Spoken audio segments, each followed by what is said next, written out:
మీ మోకాల నొప్పులకు ఎటువంటి సర్జరీ లేకుండా ఎపియాన్ పెయిన్ క్లినిక్ అందిస్తున్న అత్యాధునిక చికిత్స. సో ఫుడ్ యొక్క పాత్ర కూడా ప్రధానంగా ఉంది కదా ఇందులో. 80% ఫుడ్డే అండి. ఇప్పుడు వెయిట్ లాస్ కావాలన్నా 80% ఫుడ్డే, 20% ఎక్సర్సైజ్.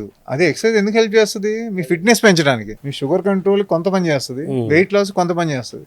కాబట్టి నోట్లో ఏం పెట్టుకునే దాన్ని బట్టి మనకి వెయిట్ కానీ షుగర్ కానీ మేనేజ్ అవుతుంది. మనం తినేదే ఇంపార్టెంట్. సో ఒకప్పుడు మనం పల్లెటూరుల్లో కూడా నిన్న మొన్నటి వరకు, అంటే పల్లెటూరులు అంటే 40 ఏళ్ల క్రితం అని అనుకుందాం, మామూలుగా పొద్దున్నే గంజి తినేవాళ్ళు. అది దానివల్ల షుగర్ లెవెల్స్ బాగా మెయింటైన్ అవుతాయండి. అది ఎవరికి ఇచ్చేవాళ్ళు? పొలంకి వెళ్ళే వాళ్ళు తాగేవాళ్ళు. ఎందుకంటే వాళ్ళకి ఇన్స్టెంట్ ఎనర్జీ కావాలి, కాయ కష్టం, ఇన్స్టెంట్ ఎనర్జీ కావాలి, మనకు కాదు. ఇప్పుడు మీరు రైస్ వండుకుని తినాలంటే గంజి తీసి వండటం బెటర్. కనీసం కొంత షుగర్ తగ్గుద్ది. మనకి రైస్ కుక్కర్లు మామూలు కుక్కర్లు వచ్చినాక గంజి కూడా మనమే తింటున్నాం. ఇదివరకు బట్టలు తిని గంజి పెట్టేవాళ్ళు కదా, ఇప్పుడు ఆ గంజి మనమే తింటున్నాం. సో మేజర్ స్టార్చ్ షుగర్ దాంట్లో ఉంటుంది. సో అది కూడా మనం తినడం వల్ల ఇంకొంచెం క్యాలరీస్ కార్బోహైడ్రేట్స్ ఎక్కువ అవుతున్నాయి. దానివల్ల పాతకాలంలాగా వండుకుని గంజి తీసేసి తినండి, 50% మీకు వాల్యూస్ తగ్గుతాయి. షుగర్ రాకుండా ఉండడానికి కూడా ఉపయోగపడుతుంది. అది షుగర్ రాకుండా ఉంటాను కూడా గంజి లేకుండా తినమని చెప్తున్నాను నేను. షుగర్ లేని వాళ్ళు కూడా రైస్ పాత పద్ధతిలో తినండి, మీకు సడన్ రైజ్ ఆఫ్ షుగర్ ఉండదు. సో ఉట్టి రైస్ అయితే తినం కదా, పప్పు తింటాము, లేదా ప్రోటీన్ ఏదో యాడ్ చేస్తాం కదా, అది కూడా కొంచెం షుగర్ తొందరగా పెరగకుండా ఉండడానికి హెల్ప్ చేస్తుంది. సో గంజి తీసి వండి తింటమే మంచిదండి. ఇంకో పద్ధతి కూడా ఉంది రైస్ తినడానికి. వండేసి గంజి తీసి వండేసి 24 hours ఫ్రిడ్జ్లో పడేసేయండి, తర్వాత 24 hours వెయిట్ చేసుకుని తినండి. అప్పుడు ఇంకా షుగర్ పెరగదు. అంటే సద్దన్నం కాన్సెప్ట్ ఒకటి ఉండేది కదా అప్పుడు మనకు, సంథింగ్ సిమిలర్ టు సద్దన్నం. అంటే ఫ్రోజ్ చేయమంటాం, అప్పుడు కుండలో పెట్టారు, అది కూడా చల్లగానే ఉండేది. సద్దన్నంలో ఏమవుద్ది? స్టార్చ్ రెసిస్టెంట్ స్టార్చ్ అవుద్ది, నార్మల్ స్టార్చ్. ఆ రెసిస్టెంట్ స్టార్చ్ అవ్వడం వల్ల మనకి ఫుల్నెస్ తొందరగా వస్తుంది, కాన్స్టిపేషన్ ఉండదు, షుగర్ ఎందుకు పెరగదు. చిన్న చిన్న లైఫ్ స్టైల్ మోడిఫికేషన్ చాలా చేంజెస్ వస్తాయి. కాబట్టి దాన్ని పట్టించుకోకుండా మనము అన్ని ఫాస్ట్ కాంప్లికేటెడ్ ఇష్యూస్లో ముందుకెళ్తున్నాం. తొందరగా తగ్గాలి, లేకపోతే ఫాస్ట్గా తగ్గాలి, ఇవన్నీ మన వల్ల కాదు, 4 మందులు ఇవ్వండి మేము వేసుకుంటాం అనే పద్ధతి మంచిది కాదు. ఇప్పుడు కొత్తగా లేటెస్ట్ ఇంజక్షన్ కూడా వచ్చాయి కదా, డయాబెటిక్ కంట్రోల్ ఇంజక్షన్. అదే బేసిక్గా ఇంజెక్షన్స్ మొదలైన డయాబెటీస్ కంట్రోల్కి. దాని side effect weight loss. So ఇప్పుడు వెయిట్ లాస్కి ఎక్కువ, డయాబెటీస్ తక్కువ వాడుతున్నారు. సో షుగర్ కంట్రోల్ అవుద్ది, వెయిట్ కూడా కంట్రోల్ అవుద్ది, వెయిట్ తగ్గుద్ది. షుగర్ పేషెంట్కి అది లైఫ్ లాంగ్ వాడమని చెప్తాం. వెయిట్ లాస్ పేషెంట్స్ 6 నెలలు వాడి ఆపేస్తున్నారు, మళ్ళీ పెరుగుతుంది, మళ్ళీ వేసుకుని దాంట్లో ఉన్న సైడ్ ఎఫెక్ట్స్ దాంట్లో ఉన్నాయి కదండి. వామిటింగ్స్ రావచ్చు, ప్యాంక్రియాటిస్ రావచ్చు, కొంతమంది కళ్ళు పోతున్నాయి. సో ఇవన్నీ ఉంటాయి, ఎఫెక్ట్ అవుతాయి. అవసరం లేకుండా మందులు వాడటం అనేది నేను రికమెండ్ చేయను. Prevention is better than cure అనేది మనం చాలా బాగా వినపడే మాట కదా. Prevention one part, control without medications ప్రయత్నం చేయడం అనేది ఇంకో part. Most of the doctors will tell you the life style modifications, but 90% of the patients will fail and come. అందుకే వాళ్ళు అదే చెబుతున్నారు, మందులు వాడాల్సి వస్తుంది. సో మన వెజిటేరియన్, నాన్ వెజిటేరియన్లో మన తెలుగు వాళ్ళకి మీరు సూచించే ది బెస్ట్ ఫైబర్ ఫుడ్ ఏంటి?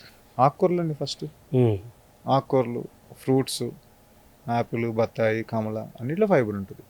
నాన్ వెజిటేరియన్లో నాన్ వెజ్లోనే మీకు ఫైబర్ ఉండదు. ప్రాన్స్ తీసుకోండి, ఫిష్ తీసుకోండి, చికెన్ తీసుకోండి, మటన్ తీసుకోండి, ఇది ఆల్ మజిల్. ఈ బ్రౌన్ రైస్ మంచిది అంటారు కదా. మళ్ళీ బ్రౌన్ రైస్లో ఫైబర్ కంటెంట్ ఎక్కువ ఉంటుంది దానివల్ల, కానీ అందరూ తినలేరు. చాలా మందికి పొట్టలో నొప్పి, కాన్స్టిపేషన్, ఎసిడిటీ వచ్చే అవకాశం. ఎవరికైతే అది పడుతుందో అది తినాలి. ఫైబర్ కింద వస్తుంది, ఫైబర్ కింద వస్తుంది. కొర్రలు అంటారు, కినోవా అంటారు, ఇవన్నీ కూడా ఫైబర్ ఉంటాయి. కొర్రలు రైస్ కంటే పెద్ద గొప్ప ఏం కాదు, అదే ఫండమెంటల్. కాకపోతే ఏంటంటే దాని హైప్ ఎక్కువైంది. ఇది కార్బోహైడ్రేట్ కంటెంట్ ఎంత ఉంటుందో అది కార్బోహైడ్రేట్ కంటెంట్ అంతే ఎక్కువ. అవును, మనం సేమ్ క్వాంటిటీస్ తిన్నాం అనుకోండి, ఆల్మోస్ట్ ఒకటేలాగా ఉంటాయి. మళ్ళీ షుగర్కి ఇది అవుతుంది కదా, సేమ్ ఉంటుంది. ఈ కొర్రలు ఎప్పుడు ఉపయోగపడతాయి? ఒకటి ఆర్గానిక్ ఉండాలి, అవి కూడా పాలిష్ చేసేస్తున్నారు. అవి పాలిష్ చేసే ఉపయోగం ఉంది చెప్పండి. అవును, రాగా ఎలా ఉన్నాయో అలాగే తినాలి. అవును. సో మనం రైస్ 100 గ్రాములు తింటే మనం కొర్రలు కూడా 100 గ్రాములు తిన్నాం అనుకోండి, పెద్ద డిఫరెన్స్ ఏమి ఉండదు. ఒక 10% డిఫరెన్స్ ఉంటుంది కార్బోహైడ్రేట్స్లో. తక్కువ క్వాంటిటీ తింటే హెల్ప్ఫుల్గా ఉంటుంది. అంటే ముడి బియ్యం అంటారు కదా, అది మంచిది. ముడి బియ్యం మంచిది. ముడి బియ్యం కానీ, చపాతీ కానీ, కొర్రలు కానీ, జొన్నలు కానీ, రాగులు కానీ, ఏయైనా ఒకటే అండి. మనం తినే క్వాంటిటీ ఇంపార్టెంట్. ఇప్పుడు మనకి ఒక ప్లేట్ తీసుకుంటే ఒక ఇస్త్రీ వేసారు అనుకోండి, మన ఫంక్షన్స్లో చిన్నప్పుడు మీరు చూసుకుంటే నేను చూసాను, ఇంత రైస్ పెట్టి చుట్టూతా కొంచెం కొంచెం కొంచెం కూరలో పెట్టుకుంటూ వెళ్తారు. అది మార్చి కూరలో రైస్ ఒకే ఈక్వలెంట్గా పెడితే, అంటే రైస్ సగం తగ్గించేసి కూరలో పెట్టుకుంటే ఆటోమేటిక్గా సగం కార్బోహైడ్రేట్స్ తగ్గిపోతుంది. బ్యాలెన్స్ డైట్ లోపల మొత్తం మనకు కావాల్సిన ఎక్కువ మార్చాల్సిన అవసరం లేదండి. సింపుల్. తీసుకునే రైస్ చపాతీలో సగం కట్ చేయండి, దాని మందం కూరలు పెంచుకోండి. హెపటైట్ క్లియర్ అవుతుంది, టేస్ట్ నాలుగు టేస్ట్ ఉంటుంది, ఫుల్నెస్ ఉంటుంది, స్ట్రెంత్ ఉంటుంది, తొందరగా షుగర్స్ పెరగవు, మందులు కూడా ఎక్కువ అవసరం పడదు. తర్వాత ఈ కొబ్బరి నీళ్ళు తాగటం కూడా చాలా మంచిది అంటారు. కొబ్బరి నీళ్ళకి షుగర్కి కొబ్బరి నీళ్ళతో షుగర్ పెరుగుద్దండి, పెరుగుతుంది, డెఫినెట్గా పెరుగుద్ది. కాకపోతే ఏంటంటే కొంతమంది ఎండలో పనిచేసే వాళ్ళకి బాగా డిహైడ్రేట్ అయినా అప్పుడు కూడా తాగమని చెప్తాం, అప్పుడు తాగొచ్చు. కానీ రొటీన్గా మీరు ఆఫీసులో ఏసీల గురించి పనిచేసే వాళ్ళకి కొబ్బరి నీళ్ళు తాగితే షుగర్ బాగా పెరుగుతుంది. ఆవకాయ అన్నం కలుపుకుంటే షుగర్కి ఇబ్బంది ఏమి ఉండదు అంటారు. ఆవకాయ అన్నం తింటే అది కరెక్టేనా? అది కొంత ఇన్స్టాగ్రామ్లో ఆవకాయ అన్నం తిని షుగర్ ఎంత ఉందని చెక్ చేసి చూపిస్తున్నారు. నేను రెఫ్యూట్ చేయట్లా. కాకపోతే అర్థం చేసుకోవాల్సింది ఏంటంటే ప్రతి మనిషి డిఫరెంట్, ప్రతి మనిషికి ఏది తింటే ఏమవుద్ది అనేది డిఫరెంట్గా ఉంటుంది. కొంతమందికి ఐస్ క్రీమ్ తింటే షుగర్ పెరగదు, కొంతమంది టమాటా తింటే పెరుగుద్ది, కొంతమంది కాఫీ తాగితే షుగర్ పెరుగుద్ది, ఏది బ్లాక్ కాఫీ తాగినా. సో ప్రతి మనిషి ఒక డిఫరెంట్ మాలిక్యూల్ లాగా మేనేజ్ చేయాలని మనం అందరూ ఒకేలాగా స్టాండర్డ్ డైట్ ఇవ్వకూడదు. మేమేం చేస్తామంటే, అంటే మోస్ట్ ఆఫ్ డయాబెటాలజిస్టులు కొంచెం ఎక్స్పీరియన్స్ ఉన్న వాళ్ళు ఏం చేస్తామంటే, ఇప్పుడు మనకి CGMS అని అవకాశం ఉంది, అంటే గ్లూకోజ్ వేసుకుంటున్నారు కదా, షుగర్ ఉన్నా లేకపోయినా అది పెట్టేసి 14 days కానీ 28 days కానీ 2 times కానీ పెట్టేసి మీరు ప్రతిదీ తిన్నది రాయండి, దాన్ని షుగర్తో కోరిలేట్ చేసుకుందాం. దేనికి ఎక్కువ పెరుగుతుంది, దేనికి తక్కువ పెరుగుతుంది అని మీకే అర్థమవుతుంది. ఏదైతే సడన్ స్పైక్స్ ఉన్నాయో ఆ ఫుడ్ మీకు పడట్లేదని అర్థం. మన బాడీ మానేసండి, బాడీ పర్మిట్ అంతే. మీరు మామిడికాయ పచ్చడి తింటే మంచిది కాదనేది పక్కన పెడదాం, మీకు మంచిదా కాదనేది తెలుసుకోండి. సో అది మనిషికి వేరియేషన్ ఉంటుందా? మంచి వేరియేషన్ ఉంటుంది. ఒక ఇంట్లోనే నలుగురికి అన్నదమ్ములకి వేరియేషన్ ఉంటుంది, చూసి చెక్ చేసాం మేము. సరే, ఇప్పుడు ఆవకాయ అన్నం వర్సెస్ హెల్త్ని మీరు సైంటిఫిక్గా దాన్ని ఎలా చెప్తారు?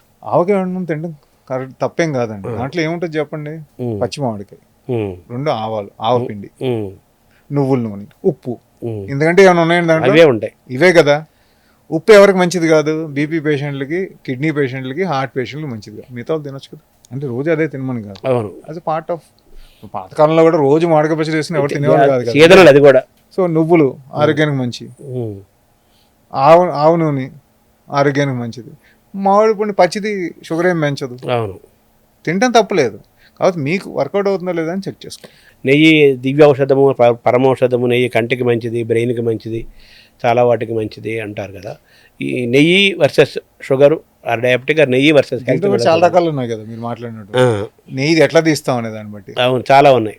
పాలలోంచి క్రీమ్లోంచి తీస్తామా, లేకపోతే పాలు పెరుగు చేసి వెన్నని చేస్తాం అనేది కూడా ఉంది కదా, దాన్ని బట్టి కూడా డిఫరెన్సెస్ ఉంది. ఆవు నెయ్యి, గేదె చాలా ఉన్నాయి. మళ్ళీ ఆవా గేదె ఒక పక్కన తయారు చేసే పద్ధతి, పెరుగు చేసి దాన్ని వెన్నం చేసి వెన్నలోంచి నెయ్యి తీయడం ఒక పద్ధతి, దానికి చాలా కాస్ట్ అవుద్ది.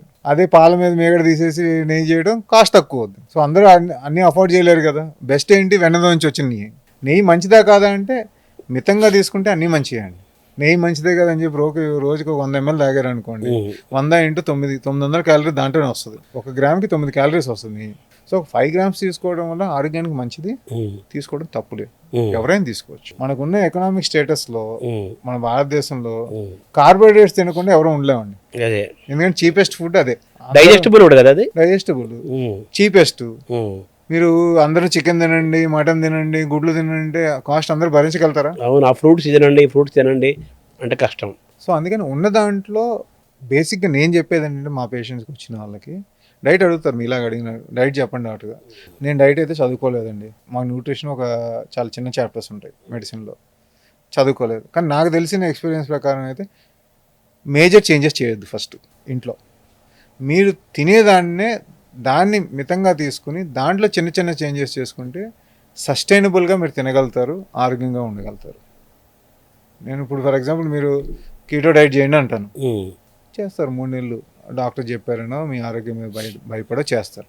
3 నెలల తర్వాత మళ్ళీ నార్మల్ డైట్లోకి వచ్చేస్తే మళ్ళీ అదే లెవెల్కి వస్తాం కదా. సో దాని బదులు చిన్న చిన్న చేంజెస్ రోజు చేసే దాంట్లో ఏం చేయగలుగుతాం అనేది చూసుకుంటే అది లైఫ్ స్టైల్లో ఒక భాగంగా తీసుకుంటే మీకు లైఫ్ బాగుంటుంది. వాళ్ళ షుగర్ వచ్చింది, బీపీ వచ్చింది, బాగా ఆర్థికంగా కంఫర్టబుల్గా ఉండి బాగా ఫైనాన్షియల్ వాళ్ళు తినే ఆహారం లైఫ్ స్టైల్ వచ్చింది అన్నట్టుగా మాట్లాడుకునేవాళ్ళు. ఇప్పుడు మామూలుగా కాయకష్టం చేసే వాళ్ళకు కూడా వస్తున్నాయి కదా, ఎందుకు వస్తున్నాయి అంటారు? ఫిజికల్గా వర్క్ చేసే వాళ్ళకి కూడా వస్తున్నాయి కదా. ఒకటి జెనెటిక్స్ మారిపోయినాయి, క్వాలిటీ ఆఫ్ ఫుడ్ కూడా మారిపోయింది, దానివల్ల కారణం అవ్వచ్చు. సోషో ఎకనామిక్ స్టేటస్ తక్కువ ఉన్న వాళ్ళకి రాదు, డబ్బులు ఉన్న వాళ్ళకే వస్తుంది అనేది ఒక కాలం మాట. అప్పుడు ఏంటి, ఫుడ్ అవైలబిలిటీ కూడా తక్కువ ఉండేది. అవును, ఒక పూట తిని బతికేవారు చాలా మంది. అంతే.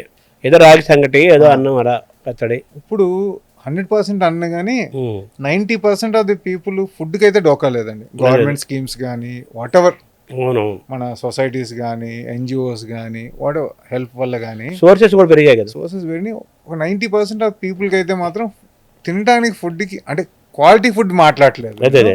తినడానికి ఫుడ్ అయితే దొరుకుతుందండి. ఉమ్. సో దానివల్ల చేంజ్ అయిపోద్ది కదా, దానివల్లే ఎక్కువ అవుతుందని నా ఆలోచన.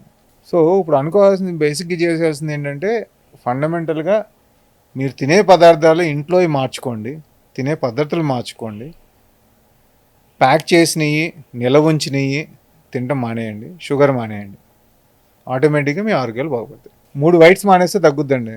4 రైసు తగ్గించండి, ఉప్పు తగ్గించండి, షుగర్ ఆపేయండి, మైదా వాడకండి. అన్నీ వైటే కదండి.